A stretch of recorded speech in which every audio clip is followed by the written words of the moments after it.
Aloha YouTube, ¿cómo estás? Vengo desaparecida, ¿no? Otra vez, opa. No, pero bueno, la realidad es que vine unas semanas bastante, no complicadas, pero con cosas. El fin de semana estuvimos trabajando en Capital, en una bioferia hermosa que tiene que ver con todo esto del ambientalismo.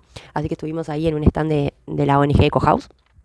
Bueno, mucha energía puesta ahí porque yo soy de La Plata, entonces fue muy buena la feria, pero bueno, me mandaba mucha energía. Ahí paré un poco de leer y de preparar los guiones. Puse todo el foco en eso, en viajar a Capital y volver en el día, durante 3 días. También, bueno, tengo mamá con unos problemitas de salud, que bueno, ya sabemos todo lo que eso significa. Y, ¿qué pasa? Mi perro y mi gato, yo como me mudé varias veces, viste, departamentos, que acá, que allá, los dejé en la casa de mi mamá. Pero bueno, vieron que cuidar a un gato y a un perro es como una responsabilidad muy grande. Y bueno, mi mamá al no estar bien de salud no está como con tiempo y energía para hacerse cargo de tal responsabilidad. Así que en función de eso, tanto Joaquín, el perro, como Fénix fueron como también enfermándose un poco, ¿no? A Joaquín de repente le empezó a caer, se le cayó mucho al pelo y esto ya le había pasado y él vino a vivir conmigo al departamento y levantó, pero ahora está mal de vuelta.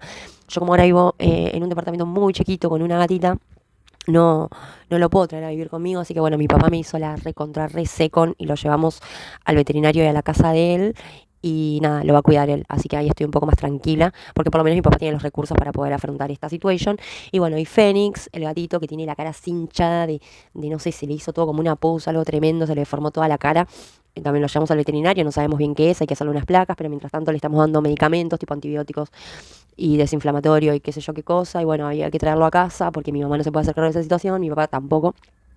Ya era un montón, así que bueno, no me queda otra que traerlo a Fénix para el departamento por lo menos una semana hasta que se pueda sanar. Después veo, seguramente vuelvo a lo de mi mamá porque lo de papá no puede, bueno, ya veremos qué pasa. Pero bueno, acá en la casa tenemos a Juana, la gatita de mi novio, y bueno, estamos como en un clima bastante tenso. Juana no quiere saber nada, lo mira, le hace me mira. Igual estamos acá, ponerle, ahora estamos los tres en la cama, pero Fénix no puede más del miedo, está tapado, está acá, tipo, así.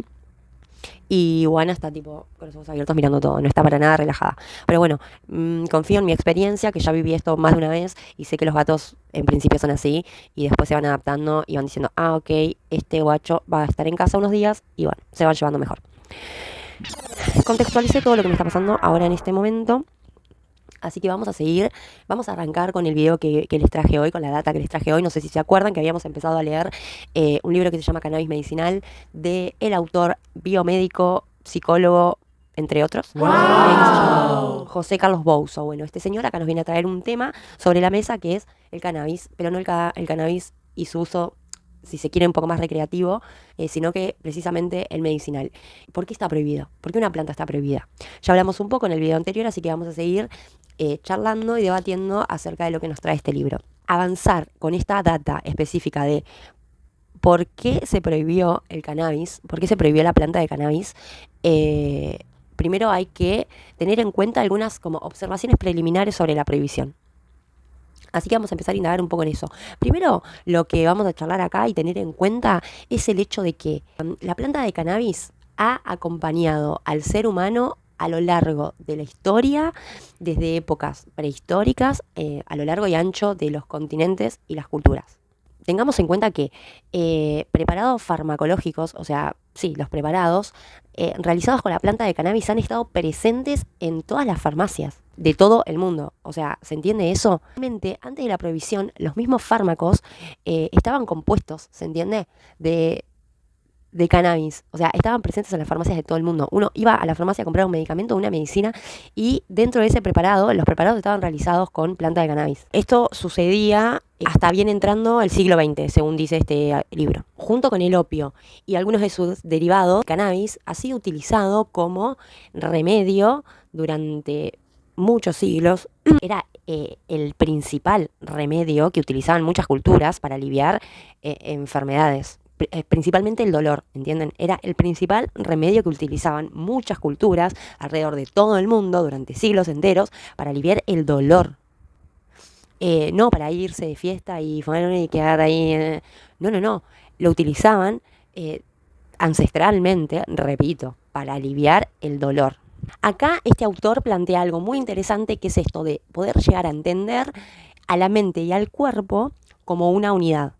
Entonces el tipo dice, bueno, si nosotros podemos entender que la mente y el cuerpo es una unidad, entonces el dolor, por consecuencia, es algo totalmente subjetivo, ¿no? Porque es algo que se percibe mediante los sentidos, ¿se entiende? Tenemos conciencia del dolor en el cerebro, pero lo percibimos desde el cuerpo, por el cuerpo, mediante los sentidos, es como información sensorial, ¿no? Pero para esto para poder llegar a concebir esto, tenemos que poder vislumbrar dar de vuelta. Y a mí esto me cuesta un montón porque de repente yo estoy con todo el tema de la ley de atracción y bla, bla, bla, y yo digo, bueno, la mente es una cosa, mi cuerpo físico es otra, mi espíritu es otra cosa totalmente distinta, ¿no? Que convivimos. Pero acá el tipo te dice, no, pará. Por un segundo, trata de percibir a la mente y al cuerpo como algo único, para entender cómo uno percibe el dolor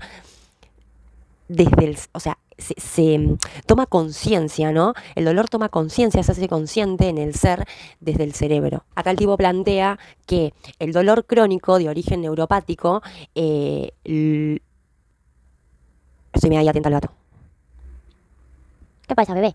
No, está hecho un monstruo, está hecho un monstruo. Bueno, volviendo. Entonces, el dolor crónico de origen neuropático, o sea, se manifiesta debido a una especie de fallas en las terminaciones nerviosas. Una especie de alteraciones, en realidad, en las vías nerviosas. Que son las que transmiten la información sensorial al cerebro. De hecho, nuestro cerebro es el que procesa y le da sentido a esa información sensorial que recibe. Como que le da sentido, ¿no?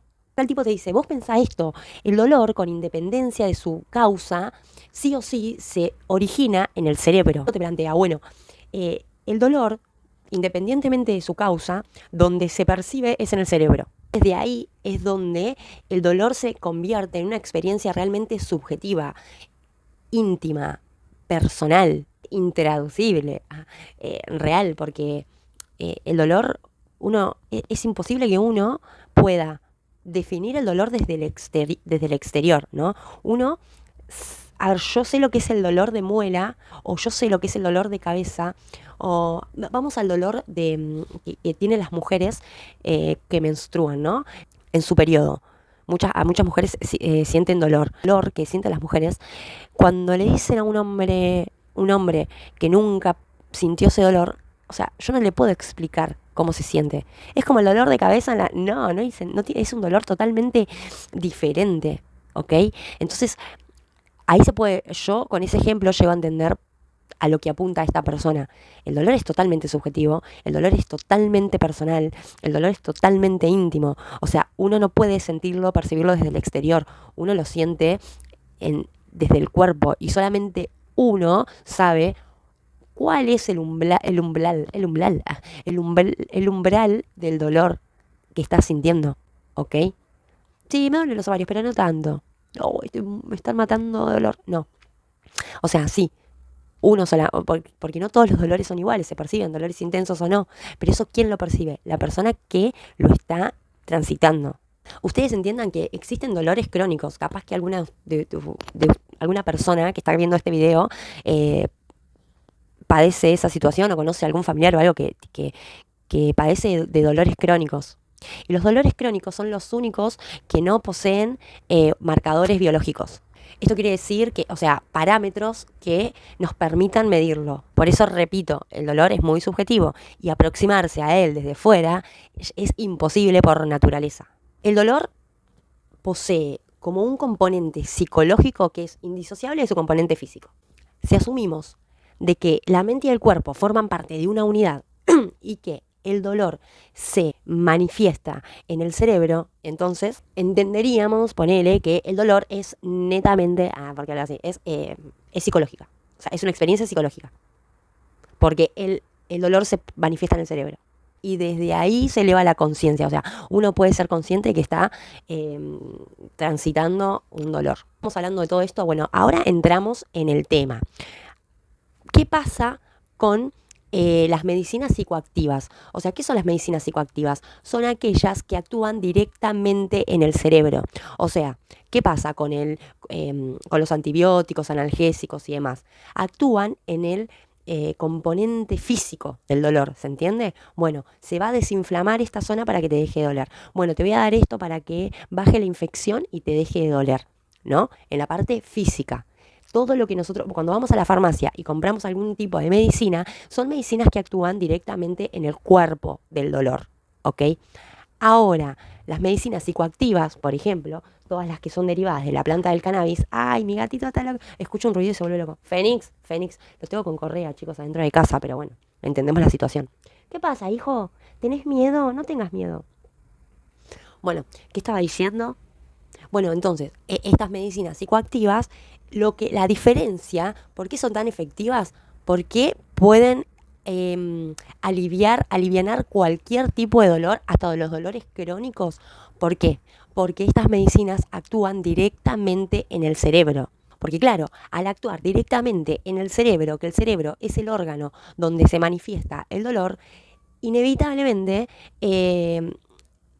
por más subjetivo que sea nuestro dolor, se va a aliviar y en el mejor de los casos hasta se elimina completamente. O sea, por eso la gente busca tanto la medicina canábica, ¿se entiende? Porque claro, santo remedio, literal, actúa directamente en el órgano donde se produce el dolor. La humanidad no se va a aprovechar de una planta por millones y millones de años a lo largo de la humanidad, a lo largo de la historia, perdón, no se va a aprovechar de plantas que le generen malestar. Porque, por ejemplo, si el opio y el cannabis se siguen utilizando hoy en día, todavía, y encima a pesar de las prohibiciones y todo, evidentemente de la evidencia científica, que pueda avalar más o menos que esto sea beneficioso para la salud o no, y que demuestre su eficacia, ponele, más allá de que la medicina evalúe y apruebe o no su eficacia. O sea, acá lo que hay es evidencia empírica, que a lo largo de la historia el ser humano se ha aprovechado de esta planta beneficiosa que alivia, por ejemplo, dolores crónicos, que otras medicinas no logran hacerlo. ¿Por qué? Porque no son psicoactivas. En este caso el opio y el cannabis sí. En este caso, en el caso del dolor, es donde la evidencia empírica alcanza su condición más irrefutable. O sea, no me jodas, esto me hace bien. Y pum. Entiendan que esta es la mayor virtud que tienen las medicinas psicoactivas, ¿no? Las de actuar directamente en el cerebro y generar bienestar y mejorar el estado de ánimo de las personas. Bueno, y esto ha sido la causa de la persecución en momentos puntuales de la historia. Traer un ejemplo clave que es el del café, por ejemplo. El café, de hecho, ha sido la droga más perseguida durante siglos y además en diferentes contextos culturales. Yo realmente era ignorante de este tema, no tenía ni puta idea. O sea, literal a la gente se la perseguía e incluso había penas de muerte por tomar café. O sea, estaba prohibido, ilegal. Acá el tipo cuenta que probablemente el café fue descubierto en la península arábica, que de hecho, como en esa historia, fue uno de los obsequios que le hizo Mahoma, ¿fue? A Alá, o Alá a Mahoma, bueno, uno de los dos, voy a chequear bien esa historia, pero uno de los dos le regaló, le obsequió café, fue uno de los obsequios. Es como que te diga, no sé, lo comparo, ¿no? Como que un religioso evangelista que vaya a la iglesia todo y que todo su entorno crea en eso, lea en la Biblia, no sé, que diga, Jesús le regaló cannabis a sus discípulos. Entonces, ¿qué onda? Listo, si Jesús hizo eso y lo dicen los escritos bíblicos, de repente para todas las personas que sean creyentes y devotas de esa religión, entonces van a tomar como algo bueno el cannabis, porque ahí te está diciendo que el mismo Jesús se lo dio a los discípulos, ¿entendés? En este caso creo que eso es lo que le trata de decir el tipo. A pesar de que Mahoma le obsequió a Alá, o al revés, a pesar de que Alá le obsequió a Mahoma café, no sé qué, igual de todo, igual a pesar de todo eso, incluso en el mundo arábico, el café estuvo prohibido. O sea, tuvo procesos de prohibición. De hecho, como que cuando clandestinamente encontraban infraganti a alguien ahí bebiendo café, tipo, había como castigos públicos, ¿me entendés? Esas cosas que hacían antes, no sé, le cortaban un dedo, humillaciones, como nada, estaba prohibido, literal, estaba prohibido y se tormentaba a la gente. O sea, no podías. Y bueno, vos decís, pensar que hoy en día a alguien se lo castigue por estar bebiendo café, por más adicto, o sea, por más adicta que sea la persona al café, o sea, hoy en día pensar que por ese hecho se lo castigue o se le corte una mano o pena de muerte es totalmente desquiciado. ¿Y por qué trae este ejemplo acá el tipo? Porque claro, está comparando eso. En unos años seguramente, así como con el café hoy, cuando estemos contando la historia que antes se perseguía a las personas por tener un porro en el bolsillo, nada, es eso, es totalmente ilógico, no tiene coherencia. Empezamos a hablar un poco, empezamos a entrar en el tema de, bueno, entonces, o sea, la razón acá es que los sistemas de persecución de drogas no van en contra de las drogas, sino que van en contra de las personas. Porque volviendo al caso este del café, qué sé yo, bajo la excusa de la persecución por cafetomanía, se le llama a la adicción al café, en realidad lo que se estaba persiguiendo eran posibles reuniones conspirativas. El cannabis en realidad se empezó a perseguir cuando empezó a aparecer en ambientes nocturnos, como siempre sospechosos de conspiraciones, ¿se entiende? Como por ejemplo los clubs de jazz en Estados Unidos o los cabarets europeos. Dichos locales, o sea, no suponían sino una alternativa de ocio como socialmente establecidas, como una constante en numerosas culturas y en las que se presentaban, o sea, el consumo de drogas diversas, ¿me entendés? O sea, no era que, ay, no, vamos a exterminar la marihuana porque no, o sea, o porque en estos clubs se consume, o sea, de hecho no era solamente eso, se consumían drogas diversas porque la gente utilizaba estos espacios para la diversión y la recreación. Bueno, acá entramos un poco a conocer que en 1961, después de diversas restricciones y bla, como es el caso pionero de Estados Unidos, y también por influencia, y bueno, conociendo, ¿no? Cuando no también por imposición, como en el plano internacional, digamos, la planta esta de cannabis, opio, de la adormidera y de la coca, se catalogaron como estupefacientes. Y bueno, y todo uso de las mismas quedó solamente restringido para fines médicos o científicos y científicos. Iniciándose, bueno, en los países estos que firmaron, los países firmantes del convenio internacional. Este convenio, o sea, en ese convenio había quedado como reflejado y aceptado una persecución legal de quienes quisieran seguir haciendo uso de estas plantas. Igualmente, de todas formas, aunque en este convenio habían quedado aceptadas el uso de estas plantas para fines médicos y científicos, de todas formas terminaron desapareciendo de las farmacopias y por ende de las farmacias y los medicamentos. O sea, ya no se vendían más medicamentos con algo que tenga que ver con el cannabis, el opio y demás. O sea, desaparecieron. Pero bueno, en definitiva, tipo, no se podía dejar a la humanidad sin los mal llamados estupefacientes. Que bueno, estupefacientes es un término, o sea, fue una categoría que se eligió, o sea, concebida para incluir, digamos, de alguna forma a las drogas efectos farmacológicos, como la coca, el opio y el cannabis, como siempre decimos.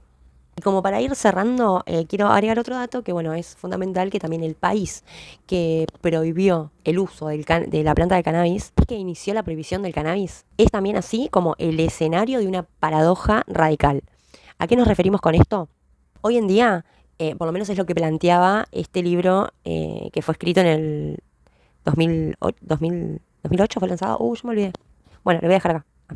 Que para el momento eran 30 los países, los estados norteamericanos, que cuentan con legislaciones específicas que de hecho permiten el uso médico del cannabis. Y bueno, y con ello, con esto, son millones los pacientes que están adscriptos a estos programas. Y también creo que son, si mal no recuerdo, 9 estados, incluido Washington, D.C., que tienen regulaciones integrales que incluyen el uso adulto, ¿ok? O sea, soy adulto, quiero elegir poder consumirlo. Hasta acá el video de hoy, que les haya servido la data. Obviamente, esto es un video que trata de... como lo voy a poner en el título, ¿no? Como las observaciones, consideraciones preliminares. O sea, todo esto de la prohibición del café, de bueno, ¿por qué se perseguía? ¿Qué onda? ¿Por qué ahora se rompe tanto las guindas con la planta? Bueno, ¿qué pasa? ¿Por qué son tan como efectivas a la hora de aliviar el dolor? Bueno, esto que son medicinas psicoactivas que actúan directamente en el cerebro. Bueno, todos estos datos son como observaciones preliminares, ¿no? Lo anterior que necesitamos saber para entender lo que sigue. Así que a partir de esto voy a seguir haciendo videos con esta data. Así seguimos aprendiendo más acerca de esta planta y podemos entender. Y bueno, y a medida que vaya pasando el tiempo, vamos a también estar tirando data específica de Argentina, que necesitamos, para las personas que necesiten poder disfrutar de los efectos. Bueno, ni idea.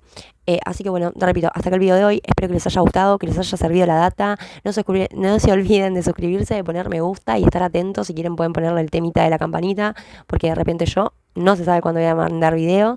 Y bueno, vamos a seguir hablando de este tema. Así que les mando un beso. Gracias por estar, gracias por bancar. Los quiero.